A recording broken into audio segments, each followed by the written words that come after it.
गांव में रहना आसान नहीं है। गांव में एक एक घर में 7-7 8-8 लड़के हैं। अपने घर में लड़ेंगे तो खुद ही को मार डालेंगे, तो बगल वाला खुशी है तो उससे लड़ो ना। और वो चिल्लाने लगी स्टेडियम में, जीजू ये मार लो, उठा उठा के की। मत करिए बदतमीजी। और हिंदुस्तान खासकर उत्तर भारत के आदमी को दो चीजों से बहुत लगाव है, बहुत प्यार। किसी भी घर को अगर महान बनना है उसका एक ही सूत्र है,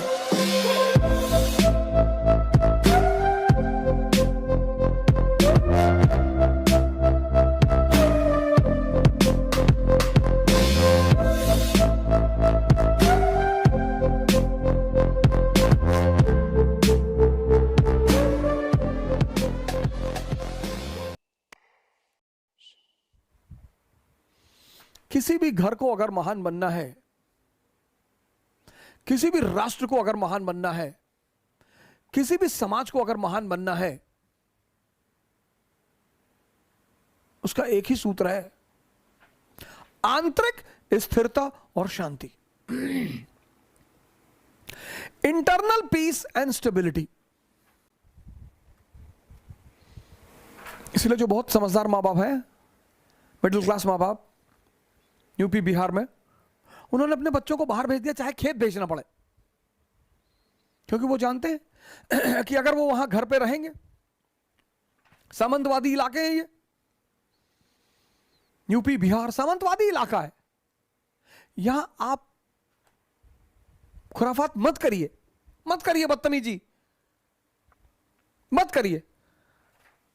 यूपी और बिहार में आप दो ही शर्तों पे रह सकते हैं, या तो आपके घर में एक अच्छा सा अपराधी है,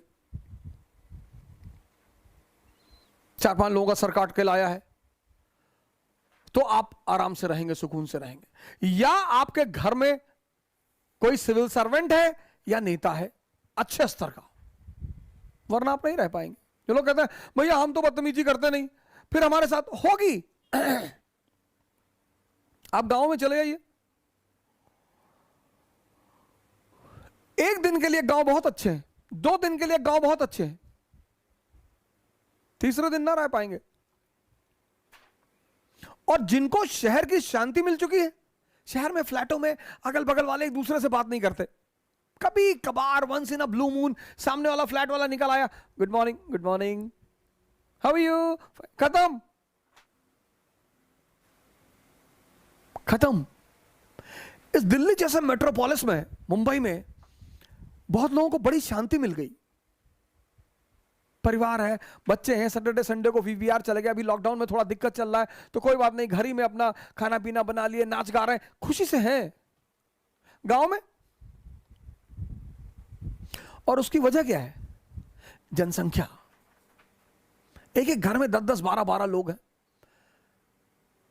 एम्प्लॉयमेंट है नहीं, आय का स्रोत है नहीं। अपने घर में लड़ेंगे तो खुद ही को मार डालेंगे, तो बगल वाला खुशी है तो उससे लड़ो ना। बहुत चुनौतीपूर्ण है इस वक्त इन स्टेटों में सरवाइव करना। वैसे तो सारी जगह चुनौतीपूर्ण है, यहां परसेंटेज ज्यादा है। यूपी में किसी की 1 इंच जमीन लेके देखिए, और यूपी की जमीन गंगा द्वाब की,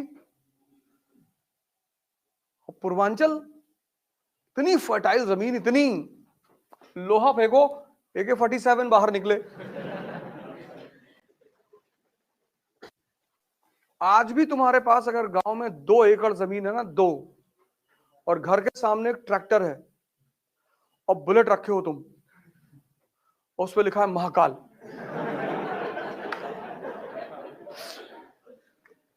तो तुम्हारी स्टेटस चौधरी की है अपने इलाके में। और हिंदुस्तान खासकर उत्तर भारत के आदमी को 2 चीजों से बहुत लगाव है, बहुत प्यार। एक तो अपनी जमीन से, और दूसरा अपनी ससुराल से। वो शिखर धवन खेल रहा था ना ऑस्ट्रेलिया में, मारा जा रहा था उठा उठा के मेलबोर्न में, ऑस्ट्रेलिया से लगा कि तो क्या हो गया यार, उसकी ससुराल है मेलबोर्न में, उसकी वाइफ आई हुई थी, और वाइफ के साथ उसकी दोस्तें आई हुई थी, सालियां आई हुई थी, और वो चिल्लाने लगी स्टेडियम में, जीजू ये मार लो, उठा उठा के की। ऑस्ट्रेलिया वालों ने कहा भाई साहब अगला मैच मेलबोर्न में खेलना ही नहीं है। दो चीज से बहुत लगाव है, जमीन और ससुराल। जमीन नहीं दे सकते, इसलिए बहुत सारे लोग जो गांव में शहरों में सेटल हो गए, दिल्ली में मुंबई में, कहे भैया हम गांव की जमीन बेच दिए, और तुम्हारे पास कोई ऑप्शन नहीं है। गांव का सोशल स्ट्रक्चर और शहर का सोशल स्ट्रक्चर बहुत अलग है। शहर में लोगों का एक बच्चा है, उसको इंग्लिश मीडियम में पढ़ा रहे हैं, मैरीलैंड स्कूल, वही मैगी एगी खा के बड़ा हो रहा है। और गांव में एक एक घर में 7-7, 8-8 लड़के हैं। 8 लड़के, 6 बंबई में कमा रहे हैं, एक जेल में है, दूसरा कचहरी में खड़ा रहता है दिन भर। नहीं, तुम जब भी कचहरी जाओगे एक आदमी तुम्हें वहां मिलेगा, जब भी जाओगे तुम्हें मिलेगा कि कहा तिवारी, अरे वो देवरिया वाले केस में पेशी लगी।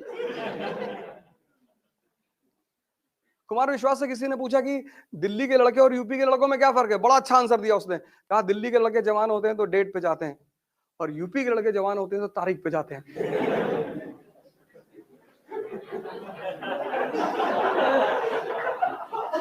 कुमार विश्वास ने बताया था कि दिल्ली में जो लड़के जवान होते हैं डेट पे जाते हैं, और यूपी में लड़के जवान होते हैं तारीख पे। कि वो देवरिया वाला जो कांड हुआ था, सर काट लाए, हाँ सर काट लाए।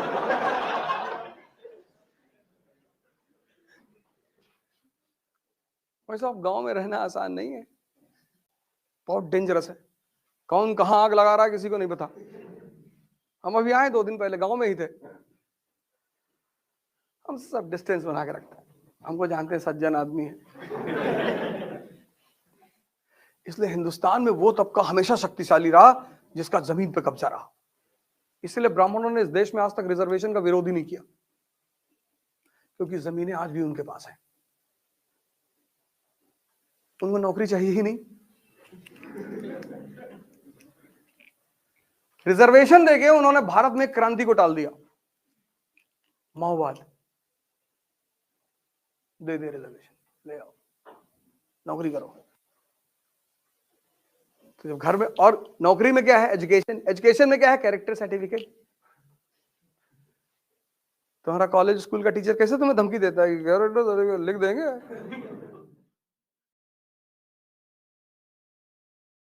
हमारे कानपुर में है इकरा आईएएस बाय ओझा सर, जो आईएएस और पीसीएस की प्रेपरेशन के लिए लाए हैं बेस्ट फैकल्टीज फ्रॉम दिल्ली। तो अब मतलब वो सारे के सारे लोग जो कि आईएएस और पीसीएस की प्रेपरेशन के लिए दिल्ली जाने की सोच रहे हैं ना, तो अब उन्हें दिल्ली जाने की बिल्कुल जरूरत नहीं है, क्योंकि ओझा सर की देखरेख में इकरा आईएएस लाए हैं new offline batches for UPSC IAS PCS के बाद join NCERT basics and GS pre का मेंस फाउंडेशन बैच सिर्फ और सिर्फ इकरा आईएएस, वो भी 9 नंबर क्रॉसिंग हमारे शारदा नगर कानपुर में है।